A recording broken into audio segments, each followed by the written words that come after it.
Have you ever noticed that the harder you want something, the further away it seems to move? That the tighter you hold on to something, the faster it slips through your fingers? That the more you fear losing something, the more that fear begins to run your life? And eventually, you realize that what is truly exhausting you is not life itself. It is the constant tension of trying to control all of it. Today, I want to share an idea that can genuinely change the way you relate to your own desires. Not the idea of giving up on what you want, but the idea of wanting it lightly, without the grip of anxious waiting, without the pressure of making it happen by force. Stop for a moment and think about something you have been wanting intensely lately. A career breakthrough, a deeper relationship, a financial shift. Now, ask yourself honestly, why do I want this? What feeling am I expecting when it finally happens?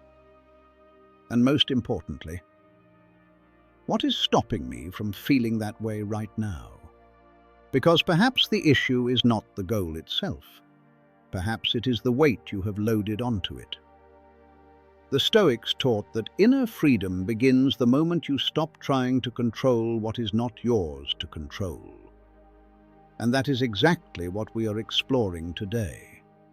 Because when you release the grip, truly release it, things begin to come to you. Not through magic, but because life flows more easily when it is not being blocked by the desperate need to force every outcome. Before we begin, I want to invite you to write something in the comments, right now, without overthinking it. I release control, and I choose trust. Write it with intention, as a genuine commitment to yourself. Because this has been studied and confirmed, the brain is malleable. When you write an affirmation with real focus and intention, you begin to reprogram the way your mind responds to the world. Writing that sentence is not just a gesture, it is a declaration of loyalty to yourself. Now, let's begin. 1. The paradox of seeking. The harder you try to force peace, the more chaos you create, because the very act of forcing becomes the obstacle. Epictetus said, "Do not demand that things happen as you wish. Wish for things to happen as they do, and you will have peace." But we do the opposite. We push life to speed up. We demand guarantees. We try to bend circumstances to our will, and when things do not unfold the way we planned, we are crushed. But the peace you are searching for is not born from effort. It is born from trust. Imagine a lake at night reflecting the moon. The moment you plunge your hands in trying to grab the reflection, the water stirs and the image disappears. But if you simply stop, breathe, the water settles, and the moon returns. Life works the same way. What you chase from fear tends to flee. What you receive with trust tends to arrive. Releasing control does not mean giving up. It means shifting your foundation. Instead of fear, clarity. Instead of grasping, presence. And when you stop being obsessed with controlling the outcome, something in you changes. The tension dissolves. And what seemed just out of reach begins to naturally move closer. This is not mysticism. This is wisdom in motion. Stoicism does not tell you to abandon your dreams. It tells you to free yourself from the blind need to have both hands on everything at all times. Because real strength begins with acceptance. When you act from fear, you react with desperation. When you act from trust, you make decisions with confidence. and that shift in inner orientation changes everything else. Seneca said, "True happiness is the ability to enjoy the present, free from dependence on the future." For the one who lives at peace with now will not become a slave to what has not yet arrived. So stop chasing happiness as though it is hiding somewhere outside you. It appears when you stop fighting what is already happening. You do not need to plead for love, prove your worth, or carry guilt like ballast. Stoic acceptance is not passivity, it is clarity. It is the courage to trust life without clinging to the illusion of control. And when you truly grasp that, a new kind of strength is born in you. Not loud, not demanding. Quiet, directed, and completely unshakable. Write in the comments, "I choose trust." That is not just a phrase. That is a new way of moving through life. 2. What is meant for you arrives when you are whole. The greatest illusion is believing you need to run harder, prove more, push faster, in order to deserve what you want. But the truth is that what is truly yours does not come when you are frantically reaching for it. It comes when you are full, when you are at peace with yourself, when you are aligned with the values you are actually practicing, when you are standing in the quiet strength of your own presence. Seneca said, "Nothing satisfies the one for whom even enough is too little." And that is the real key. The person who lives in anxiety, constantly trying to prove their own worth, never feels that they already possess it. And that is often why so much seems to stay just out of reach. Not because you are undeserving, but because you have not yet allowed yourself to genuinely recognize your own value. You cannot expect stability from the world if there is a fracture running through the inside of you. You cannot build honest relationships while constantly betraying yourself just to please everyone around you. You cannot draw real abundance into your life while operating as if you are secretly working against yourself. In your wholeness, the world finds something to meet. The moment you stop begging for attention and start genuinely respecting yourself, even quietly, even in the middle of the process, even with the scars, life feels that. It meets you halfway, not out of pity, out of alignment. 3. Focusing on what you lack only multiplies the lack. There is an inner state that often goes unnoticed, an orientation toward absence, and it quietly shapes everything you attract. When your mind is fixed only on what is missing, the love that has not arrived, the money that has not come, the recognition that never happened, it begins to generate a feeling of permanent scarcity, a chronic sense of not enough that quietly drains your peace and steals your strength. The problem is not that you have desires. The problem is that you are living inside the feeling that everything is always insufficient. You wake up each morning already sensing that something essential is missing. And that feeling begins to define your mood, your choices, and the energy you bring to everything you do. Epictetus said, "It is not things themselves that disturb people, but their judgments about those things." And the most dangerous judgment is this one: I can only be happy when... Because that thought launches an invisible cycle. The more you focus on what you do not have, the more you root that absence into your sense of identity. Think of it like two creatures walking the same road. One, a fly, sees only dirt, lands only on waste, finds filth wherever it looks. The other, a bee, finds only flowers, color, fragrance. The world is identical. Only the orientation is different. Your mind works exactly this way. What you focus on expands.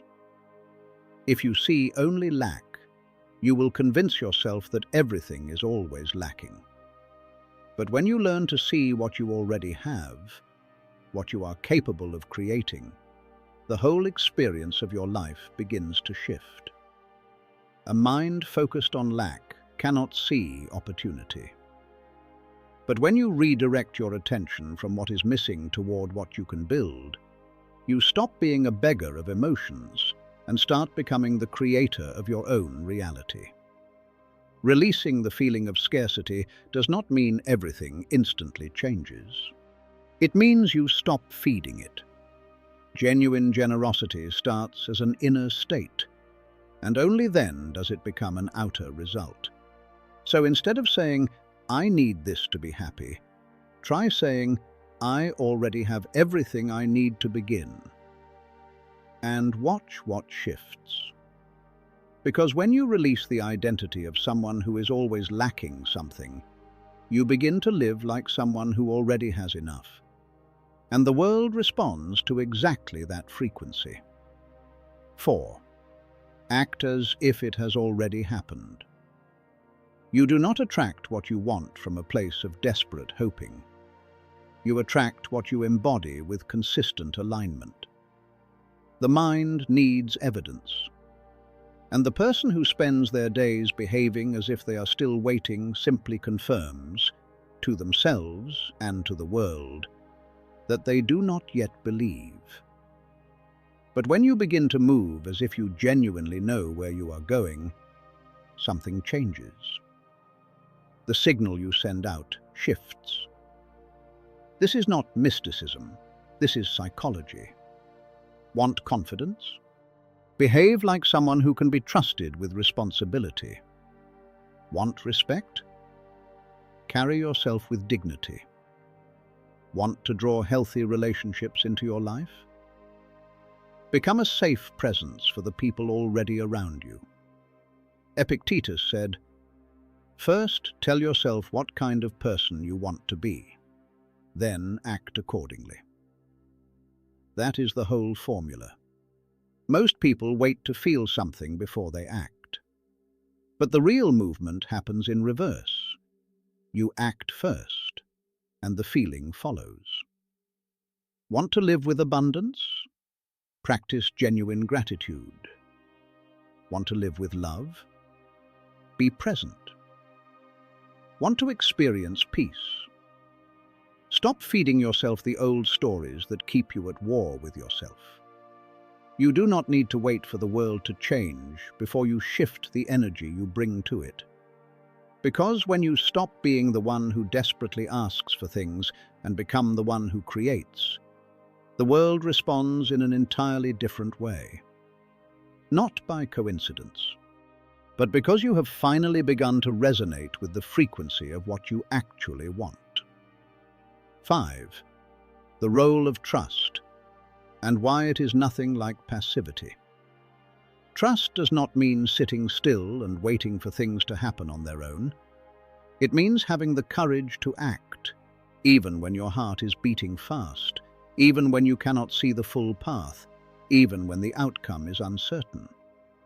Real trust is not passive, it is not naive, it is a quiet choice.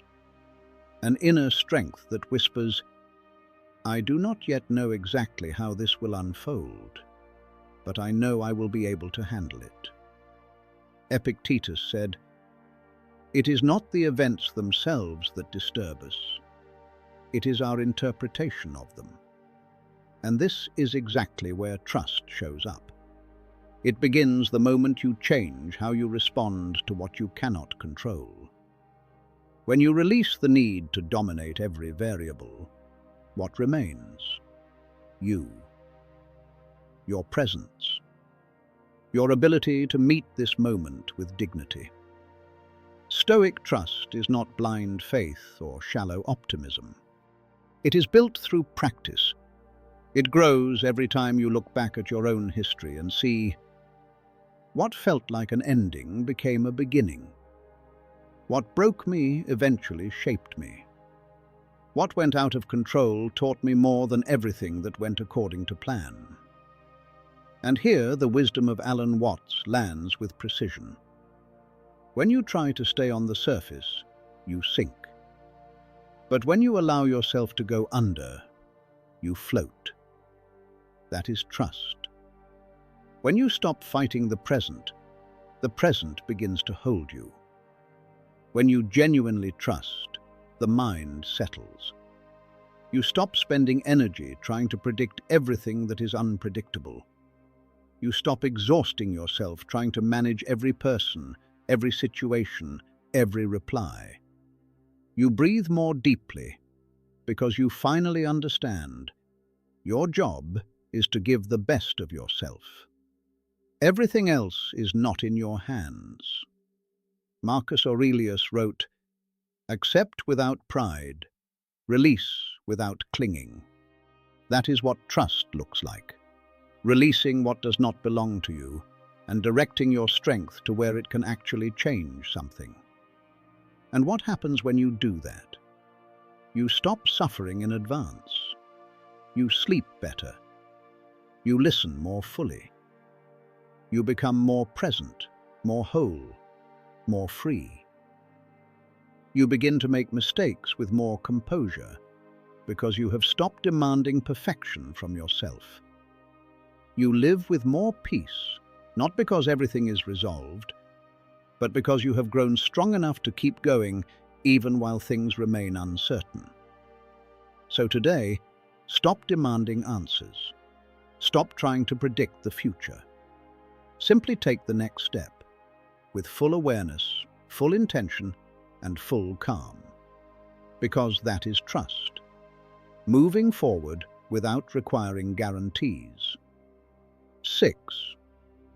How to actually live. This, when real life is pressing in. Understanding all of this is the first step. But the real transformation happens when you start to live it, not just think it. It sounds beautiful to talk about trust, acceptance, and presence. Even inspiring. But what does it actually look like when the bills are due tomorrow? When your heart still aches? When everything around you is moving and you feel like you have been left behind? This is where Stoicism stops being theory and becomes inner strength.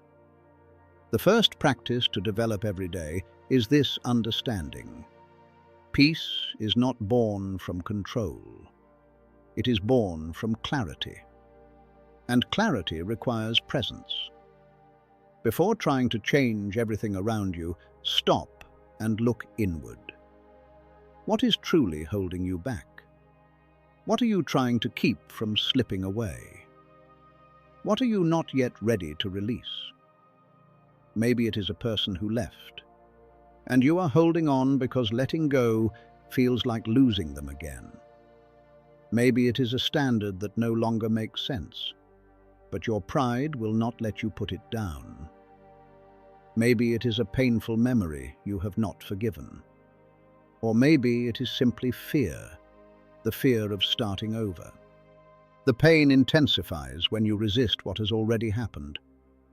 But something begins to shift the moment you can honestly say, "This is where I am. It is not where I wanted to be, but it is the only place I can begin from."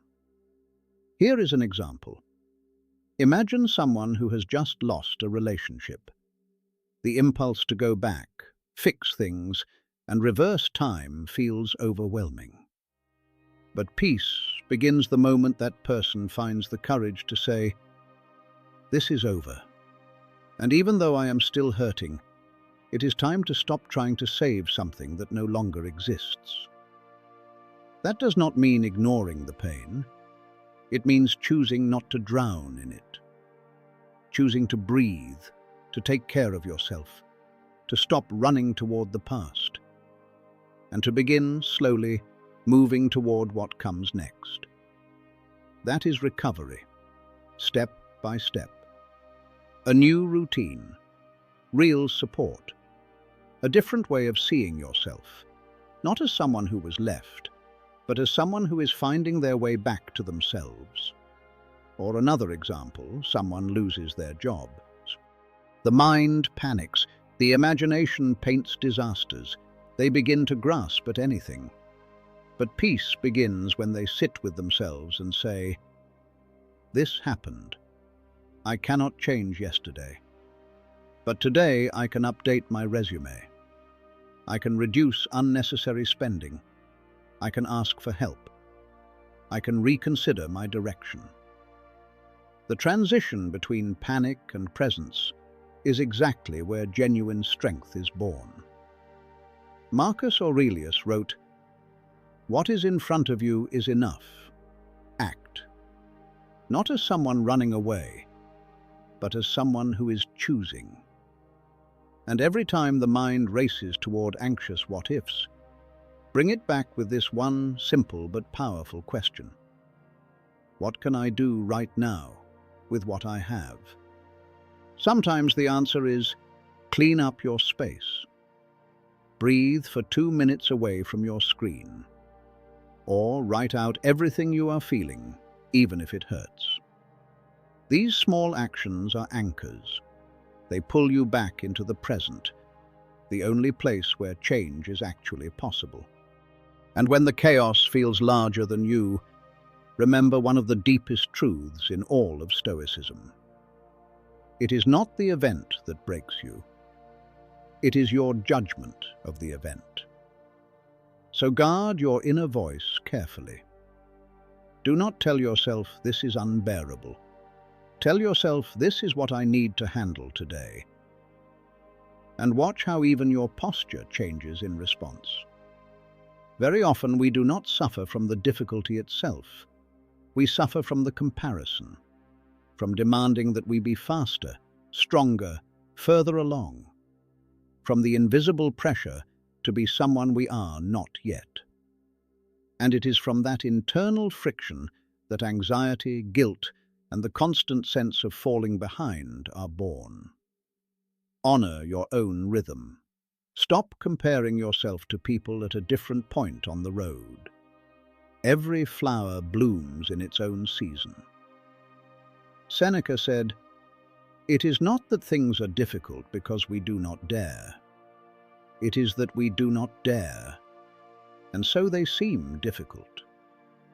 And sometimes daring simply means continuing, even slowly, even imperfectly. These practices are not magical, but they do work in a particular way. You stop being a servant to the external noise. You begin building something real from within. And when that happens, you no longer have to chase anything. What belongs to you begins to feel your steadiness, and it comes to you. 7. A receptive mind is a powerful mind. There is a profound difference between genuinely wanting something and becoming a hostage to that desire. When you want something with equanimity and act wisely toward it, you are moving well. But when a desire becomes an obsession, it begins to consume your energy, your attention, and your peace. Everything revolves around a single thought. You lose the ability to see what is already beside you, because you are fixed entirely on what you believe is missing.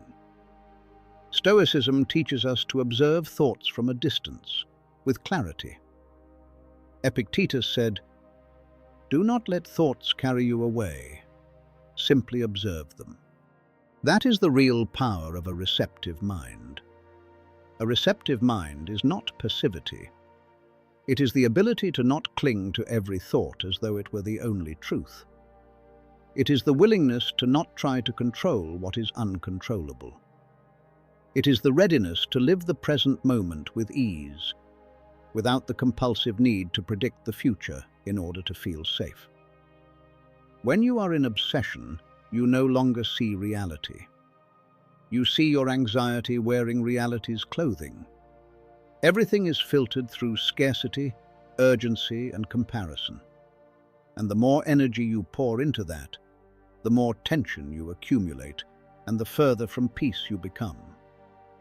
But when you stop, breathe, and simply allow the mind to observe without forcing, something shifts.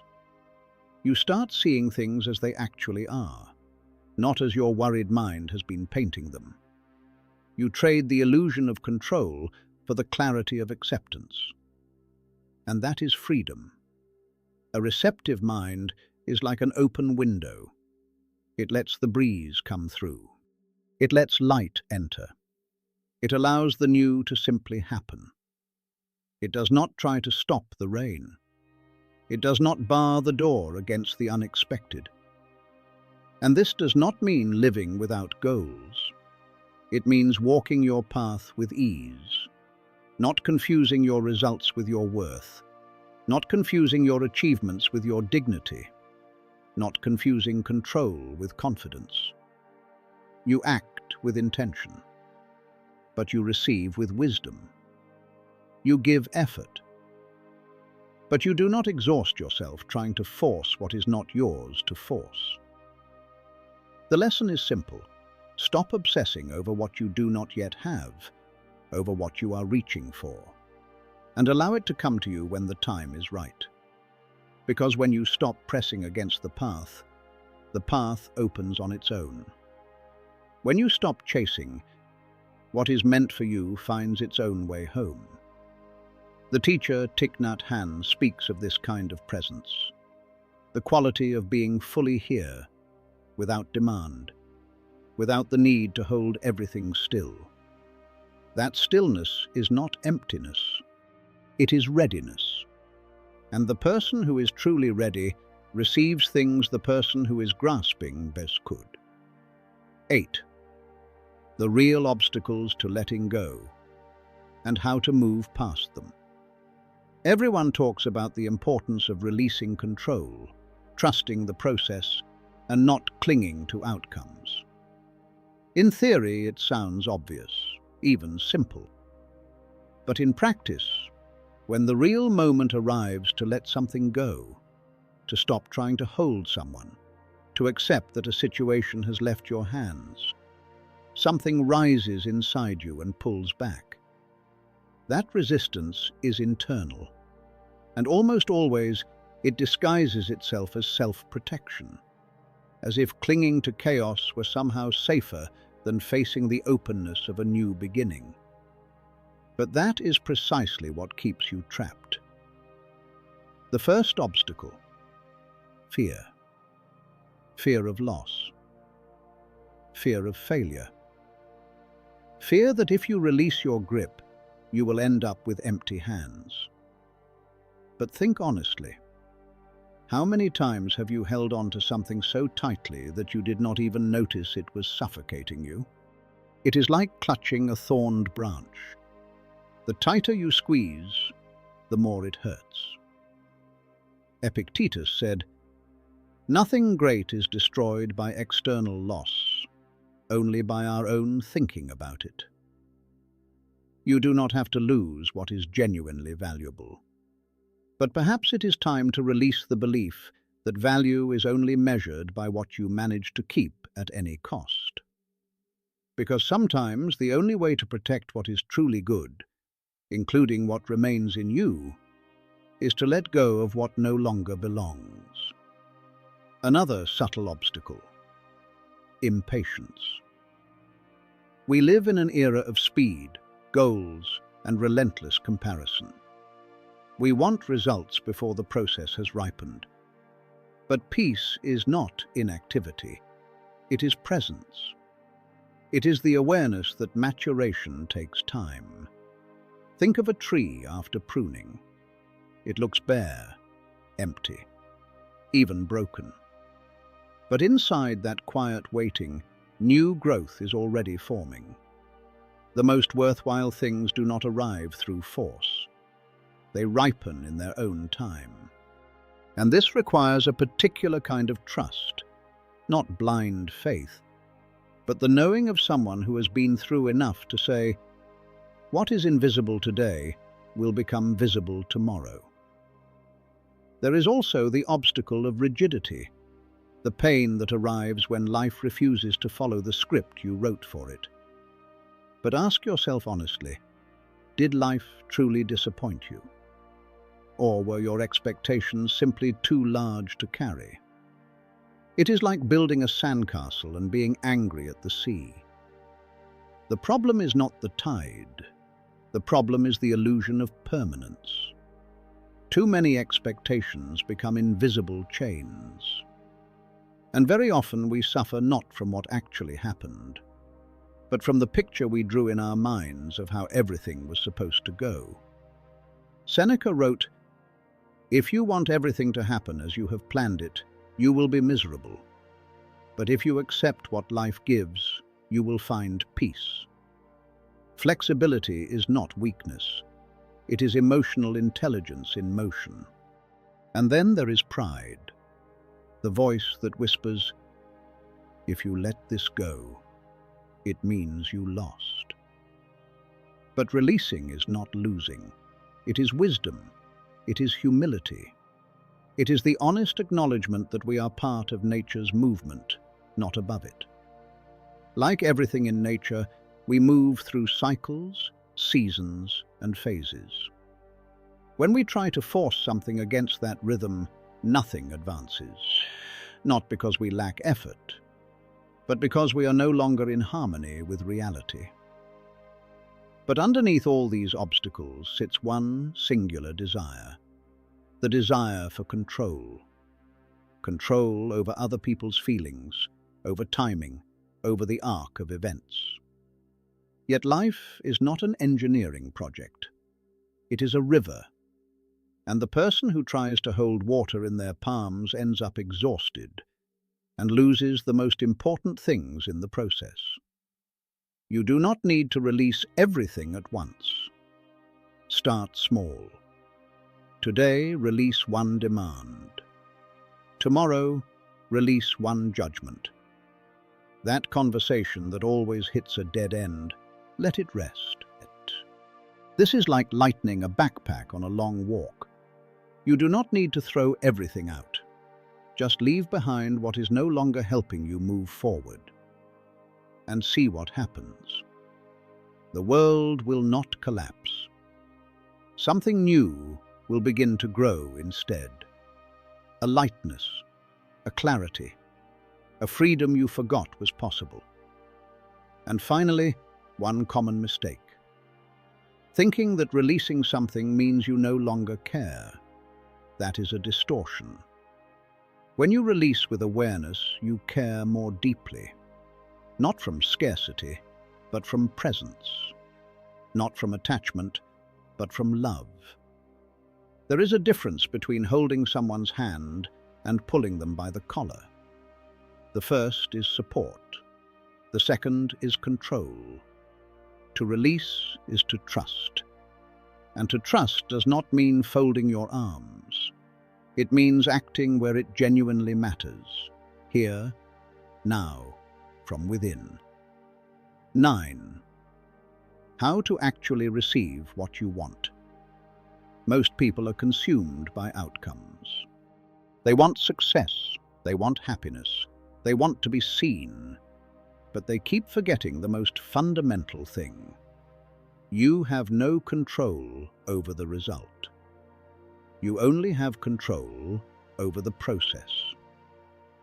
That is why so many people end up disappointed, drained, and ready to give up. They invest everything into what is outside their reach and forget about the one thing that can genuinely change everything. When you find yourself trapped in that loop, wanting too much, waiting too long, demanding too much, that is exactly when it is time to stop, to break the pattern, to return to yourself, to remember what actually matters. One of the most powerful principles I have ever come across belongs to the author Ryan Holiday. It is almost painfully simple. Focus on the action, not the outcome. That idea may sound obvious, but if you actually begin to live by it, it will fundamentally change how you experience your own life. Because the outcome is a consequence. The action is a choice. You cannot control whether you get the promotion, but you can give your complete effort to today's work.